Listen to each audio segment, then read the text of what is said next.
भाइ हजुर पुरै कहाँ पाउँछ यार यस्तो नेपालमा हो यस्तो ठाक्रा पनि यस्तो स्ट्यान्डर्ड रहेछ है हजुर हेर्नु त कति राम्रो यार यो कहाँ पाउँछ ठाक्रा हाल्नै नपर्ने होइन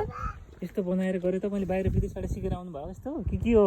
हजुर म पहिला विदेश जानु पर्दाखेरि अलिकति सिकेको थिएँ अँ अनि त्यसपछि अलिकति सिकेको चाहिँ ज्ञान चाहिँ यस्तै नेपालमा नि यस्तै गरौँ भनेर अनि ट्राई गरेको हुन्छ चाहिँ कस्तो तर अहिले यो फर्स्ट ट्राई हो मेरो मैले ठाक्रा त गजबको पाउने रहेछ कहाँबाट यस्तो लिएर अनि कलर गरेको थिएँ अँ कलर गरेर अनि त्यसपछि राखेको हो अँ हेर्नु त ठाक्रा कस्तो राम्रो त्यो अब ऊ पनि भएन होइन सेप धेरै ठाउँ पनि ओगटेन टक्क लगाएर सिधा सिधा छ होइन अनि जाली लगाउनु भएको छ कस्तो आइडिया क्या तपाईँको त योपालि मैले पनि सिक्नु पऱ्यो अरे है यसो मलाई भन्नुहोस् म नि अब पहिलो ट्राई हो यहाँको नेपालमा चाहिँ त अब कस्तो हुन्छ अहिले गरेर हेरौँ हजुर राम्रै भएछ भने गरौँला भएन भने ट्राई होइन, हो यो प्रयास चाहिँ- हो नि हो